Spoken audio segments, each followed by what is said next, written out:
Sir నమస్కారం sir. నమస్తే. Sir 'Pushpa 2' box office వద్ద ఎటువంటి రికార్డ్స్ క్రియేట్ చేసిందో ప్రత్యేకంగా చెప్పాల్సిన పని లేదు. దాదాపు 1800 కోట్లకు పైచిలుకే కలెక్ట్ చేసింది. 'బాహుబలి' రికార్డులను బ్రేక్ కూడా చేసింది. కాకపోతే అది మళ్ళీ టీవీ ఛానల్స్‌లోకి వచ్చేసరికి అది పెద్ద వర్కౌట్ అవ్వలేదు. టీఆర్పీ అసలు ఎక్కువగా రాలేదని చెప్పేసి రిపోర్ట్స్ అయితే చెప్తున్నాయి సార్. సో ఇదే టైంలో అటు సంక్రాంతికి వస్తున్నాం, అటు బాక్స్ ఆఫీస్ వద్ద రికార్డ్స్ కలెక్ట్ చేసింది. సినిమాల టీవీలోకి వచ్చినప్పుడు ఇక్కడ కూడా వర్కౌట్ అయిపోయిందని చెప్తున్నారు. మరి 'పుష్ప 2' విషయంలో ఎందుకు ఇది ఫెయిల్ అయింది? సంక్రాంతికి వస్తున్నాం ఎందుకు సక్సెస్ అయింది సార్? మీరేం చెప్తారు? అంటే సంక్రాంతికి వస్తున్నాం అనే దానికి సంబంధించి టీవీలు చూసేటువంటి ఆడియన్స్ వేరు. ఓకే. టీవీ ఆడియన్స్ మైండ్ సెట్‌కి దగ్గరగా ఉండేటువంటి కంటెంట్ అది. ఏది సంక్రాంతికి వస్తున్నాం అనేది ఒక ఎంటర్‌టైనింగ్ వేలో నడిచిపోయే సినిమా. హ్మ్. అదేమో యాక్షన్ జానర్ సినిమా. ఏది 'పుష్ప 2' అనేది. యాక్షన్ జానరు, పైగా అది సీక్వెల్. దానికుండే లిమిటేషన్స్ దానికున్నాయి. దానికుండే ఆడియన్ లిమిటేషన్ కూడా దానికి ఉంది ఖచ్చితంగా. దాన్ని యాక్సెప్ట్ చేయాలి. అంటే టీవీ అనేది హోల్సమ్ ఎంటర్‌టైనర్‌గా లేదిప్పుడు. దీన్ని కూడా గుర్తించాలి. ఆ సెగ్మెంట్లో ఇప్పటికీ రన్ అవుతున్నటువంటి ఆడియన్స్ సంఖ్య పరిమితం. ఆ పరిమితమైనటువంటి ఆడియన్సు ఆ సినిమాకి కనెక్ట్ అయ్యారు. వాళ్ళకున్న పరిమితుల్లోనే. వాళ్ళు ఈ సినిమా పట్ల అంత అనురక్తి ప్రదర్శించలేదు. అంటే ఒక ఏజ్ గ్రూప్ వాళ్ళు అక్కడున్నారు ఇప్పటికీ. అంటే టీవీ సీరియల్సు ఈ కంటెంట్ చూస్తున్నటువంటి ఆడియన్స్కి అది కనెక్ట్ అయింది. సంక్రాంతికి వస్తున్నాం అనేది. వాళ్ళు దీంతో కనెక్ట్ అవ్వాల, దీంతో ట్రావెల్ అవ్వాల 'పుష్ప 2'తో. దానికి రకరకాల రీజన్స్ ఉండొచ్చు. అంటే యాక్షన్ జోనర్ పట్ల, ఆ ధోరణి పట్ల, వైలెన్స్ పట్ల విముఖత ఉండొచ్చు ఆ సెక్షన్లు. అందుకని వాళ్ళు ఇది మన కంటెంట్ కాదు అని చెప్పి పక్కన పెట్టేసి ఉండొచ్చు. ఆల్రెడీ ఈ సినిమాకు సంబంధించిన చాలా చర్చ జరిగింది. ఈ చర్చకు సంబంధించినటువంటి ఇన్ఫ్లుయెన్స్ వాళ్ళ మీద ఉండొచ్చు. ఇలా ఏది ఏవైనా కానీ దాన్ని పట్టించుకోలేదండి. కానీ థియేటర్కల్గా యూత్ కనెక్ట్ అయింది ఆ సినిమాకి. కనెక్ట్ అయింది. వాళ్ళు విపరీతంగా మోసారు ఆ సినిమాని. అన్ని చోట్ల మంచి వసూళ్ళే రాబట్టగలిగింది. అలాగే అది లోకల్ మార్కెట్ సినిమా పర్టికులర్గా. ఏది సంక్రాంతికి వస్తున్నాం అనేది పూర్తి స్థాయి లోకల్ మార్కెట్ సినిమా. ఇదేమో పాన్ ఇండియా సినిమా 'పుష్ప 2' అనేది. అందుకని దీనిలో నేటివ్ కనెక్టివిటీ అంత బలంగా ఉంటుందా? ఒక జనరేషన్ బ్యాచ్. అంటే వీళ్ళందరూ కూడా ఇప్పటికీ పాత సినిమాలు గొప్పగా ఉంటాయని, కొత్త సినిమాలు బాగుండవని అలాంటి నిశ్చితాభిప్రాయాలు కూడా కలిగి ఉంటారు ఈ జోనర్ ఆడియన్స్, ఈ సెట్ ఆఫ్ ఆడియన్స్. ఇప్పుడు టీవీలు చూస్తున్నవాళ్ళు చాలా ఇళ్లలో టీవీలు మోగబడిపోయినాయి. కేబుల్ ఆపరేటర్లకు డబ్బులు కట్టడం అనే పని ఆగిపోయి చాలా కాలమైంది. కేబుల్ ఆపరేటర్ల పరిస్థితి గందరగోళంగా ఉంది. ఇంటర్నెట్ మాత్రమే నడుస్తోంది. ఇంటర్నెట్లో ఎవరి కంపార్ట్మెంట్లోకి ఏం కావాలనుకుంటే అది డంప్ చేసుకుని చూస్తున్నారు. పక్క కంపార్ట్మెంట్ వాడికి, యువతలోడి కంపార్ట్మెంట్కి తేడా ఉంది.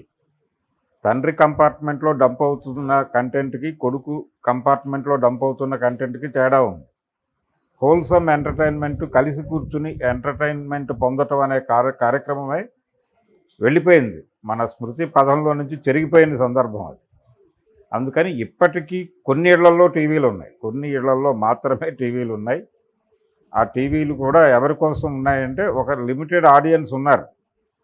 రోజు పని అయిపోయిన తర్వాత అలా టీవీ పెట్టుకుని కాసేపు చూసేటువంటి బ్యాచ్ ఇంకా ఉంది. పూర్తిగా ఆ జనరేషన్ నిర్మూలన కాలేదు. దాని మీద ఆధారపడి టీవీ బతుకుతోంది ఇప్పటికీ. అందుకని నెమ్మదిగా ఎంటర్టైన్మెంట్ ఛానల్స్ కూడా ఓటీటీలుగా మారిపోతున్నాయి. అలాగే యాప్ల్లోకి వచ్చేస్తున్నాయి ఇవన్నీ. టోటల్ వాళ్ళ కంటెంట్ని యాప్లో డంప్ చేసేసి బయటకు పంపిస్తున్నారు. ఈటీవీ విన్ లాగా. ఈ ప్రోగ్రాం జరుగుతోంది అనే వాస్తవాన్ని కూడా మర్చిపోకూడదు ఇక్కడ. ఆ వచ్చిన టీఆర్పీ చూసిన ఆడియన్స్ వాళ్ళ మైండ్ సెట్ దానికి కనెక్ట్ అవ్వడం చేత ఆ సినిమాకి టీఆర్పీలు వచ్చినాయి, ఈ సినిమాకి రాలేదు. అంత మాత్రం చేత ఇదేదో దాన్ని మించిన సినిమా అనుకోవడానికి లేదు. అది ఒక ఏజ్ గ్రూప్ వాళ్ళని ఇది పట్టుకుంటే మిగిలిన టోటల్ అన్ని ఏజ్ గ్రూప్ల వాళ్ళని ఇది పట్టుకుని థియేటర్లో సక్సెస్ అయింది 'పుష్ప 2'. కాబట్టి అది వాస్తవం. ఇది దీనిలో గందరగోళం ఉంది. రెండింటినీ పోల్చడం దగ్గరే ఇబ్బంది. డెఫినెట్గా మీకు బాక్స్ ఆఫీస్లో ఇరగొట్టేసిన కంటెంట్ టీవీలో టీఆర్పీలు రాకపోవచ్చు, వచ్చే అవకాశం కూడా లేదు. డెఫినెట్గా ఫర్దర్గా కూడా రావు. ఎందుకంటే ఆ సెట్ ఆఫ్ ఆడియన్స్ వేరు. వాళ్ళకి కనెక్ట్ అయ్యేటువంటి కంటెంట్ మాత్రమే చూస్తారు. వాళ్ళు నిర్మోహమాటంగా వ్యవహరిస్తారు. అంటే మేం చూస్తున్నాం, మా ఇష్టమైంది మేము చూస్తాం అన్న ధోరణిలో వ్యవహరిస్తున్నారు వాళ్ళు. అందుకని అంత ఈజీ కాదు. ఇప్పుడు టీవీల్లో టీఆర్పీలు సాధించడానికి అని సినిమా తీస్తే థియేటర్లో వర్కౌట్ అవ్వదు, థియేటర్లో వర్కౌట్ అయితే టీవీలో వర్కౌట్ అవ్వదు. కాబట్టి ఈ గ్యాప్ ఖచ్చితంగా నడుస్తుంది. అందుకని దీన్ని అడ్మిట్ చేయాల్సిందే తప్ప ఇదేదో పుష్ప స్థాయిని తగ్గించే వ్యవహారం అయితే కాదు. ఈ టీఆర్పీలు ఇక్కడ రాకపోయినంత మాత్రాన ఆ సినిమాకి వచ్చిన నష్టమేం లేదు. ఓకే. ఆ శాటిలైట్ రైట్స్ కొనుక్కున్న వాడికి నష్టం రాకుండా ఉంటే చాలు, వాళ్ళకి అంతకుమించి ఏమీ లేదు. ఓకే. అలాగే ఓటీటీల్లో ఎలాగో ఉంది ఆ సినిమా, ఆల్రెడీ కంటెంట్ అవైలబిలిటీ ఉంది, ఆ సినిమా కూడా అవైలబుల్లే. కాకపోతే ఓటీటీల ఛాయలు కూడా లేనటువంటి ఆడియన్స్ ఉన్నారు అక్కడ ఇప్పటికీ. అవును. వాళ్ళు ఉండటం వలన అది బతికింది. వాళ్ళకి కనెక్ట్ అయ్యే టాపిక్ కాబట్టి అది నడుస్తోంది. ఓకే. వాళ్ళకి కనెక్ట్ కాని టాపిక్ కాబట్టి దీని జోలికి రావట్లేదు. అంతకు మించి వేరే కారణం ఉండే అవకాశమే లేదు. సార్, కొన్ని సినిమాలు బాక్స్ ఆఫీస్ వద్ద ఫెయిల్ అవుతాయి, ఓటీటీలో టీవీలలో సక్సెస్ అవుతూ వస్తాయి. ఇప్పుడు గేమ్ చేంజర్ చూసాం, ఓటీటీలో సూపర్ సక్సెస్ అయిందని చెప్తున్నారు. అండ్ గతంలో కూడా మహేష్ బాబు గారి కలేజా కానివ్వండి, లేకుంటే ఎన్టీఆర్ గారు ఊసరవెల్లి, ఇలా చాలా సినిమాలు టీవీలో ఇప్పటికి వచ్చినా కూడా అలా కూర్చొని చూస్తూ ఉండిపోతారు. అవేమో బాక్స్ ఆఫీస్ వద్ద ఫెయిల్ అవ్వడం, దీనికి ఏమన్నా రీజన్స్ ఉంటాయా సార్? ఆడియన్స్ థియేటర్కి ఓపెనింగ్ వెళ్ళేటువంటి ఆడియన్స్కి ఆ సినిమాలు కనెక్ట్ కాల. అంటే వెరీ ఫస్ట్ డే వెళ్ళే ఫ్యాన్ బేస్డ్ ఆడియన్స్ ఉంటారు కదా, వాళ్ళకి అది కొంత ఇబ్బందికరంగా అనిపించడం వల్ల మౌత్ పబ్లిసిటీ తేడా సినిమా థియేటర్లో ఇబ్బంది అయింది. కానీ టీవీలోకి వచ్చేసరికి హోల్సమ్ ఎంటర్టైన్మెంట్ అయింది. అందరూ కలిసి చూసేటప్పుడు వేరు వేరు ఏజ్ గ్రూపుల వాళ్ళకి కూడా అది ఎంటర్టైనింగ్గా అనిపించింది. ఏది కలేజా సినిమాలో డైలాగులు పర్టికులర్గా మహేష్ బాబుతో జరిపించినటువంటి ఎంటర్టైనింగ్ హీరోయిజం అనేది కనెక్ట్ అయింది. ఆ ఏజ్ గ్రూప్ వాళ్ళు ఆ రోజున థియేటర్కి కదల్లా. ఆ టైటిల్ ప్రభావం కావచ్చు, మహేష్ బాబు సినిమా మనకెందుకులే అనుకుని ఉండొచ్చు, వాళ్ళు కదలలేదు. కానీ టీవీలో అలా వచ్చేటప్పుడు చూసి కనెక్ట్ అయిపోయి దాన్ని పదే పదే చూడటం మొదలుపెట్టారు. యూట్యూబ్లో వెతుక్కుని చూడటం మొదలుపెట్టారు. దాంతో ఇక్కడ హిట్స్ విపరీతంగా వస్తున్నాయి. యూట్యూబ్లో హిట్స్ విపరీతమే ఆ సినిమాకి. అలాగే ఇక్కడికి వచ్చేసరికి థియేటర్లో ఫెయిల్ అయ్యి టీవీలో అది ఎప్పుడు వేసినా సరే కలేజా వస్తుంది కాసేపు చూద్దాం అని కూర్చుంటున్నారు. థియేటర్ కంటే డబ్బులు పెట్టుకుని ఆ పని మీద వెళ్ళాలి అన్న మూడ్ క్రియేట్ చేయాలి ఆ సినిమా. ఆ క్రియేట్ చేయకపోవడం వలన పోనీ థియేటర్కి వెళ్ళినోడు పాజిటివ్గా మాట్లాడి ఉంటే వీళ్ళు కదిలేవాళ్ళు. అది లేదు. సినిమా చాలా నసగా అనిపించింది అన్నారు, ఓపెన్ డైలాగ్ అది. ఆ రోజున మార్నింగ్ షో నుంచి బయటకు వచ్చిన ప్రేక్షకుడు చెప్పిన మాట. త్రివిక్రమ్ దెబ్బ కొట్టేశాడు, ఇదే మాటలు నడిచినాయి. దాని ప్రభావం పడి వీళ్ళు థియేటర్ల దగ్గరికి వెళ్ళాలి. అప్పటికి ఇంకా మల్టీప్లెక్స్లు బలవలేదు, అలాగే మల్టీప్లెక్స్ ఇన్ఫ్లుయెన్స్ పెరగలేదు, సింగిల్ స్క్రీన్స్ హవా నడుస్తున్న రోజులే. అయినప్పటికీ ఆ రోజుకున్నటువంటి రేట్లలో కూడా ఎఫర్ట్ చేయదలుచుకోలేదు, జనాలు చేయలేదు. రెండోది కంటెంట్ అవైలబిలిటీ అనే గొడవ కూడా లేదు ఆ రోజున.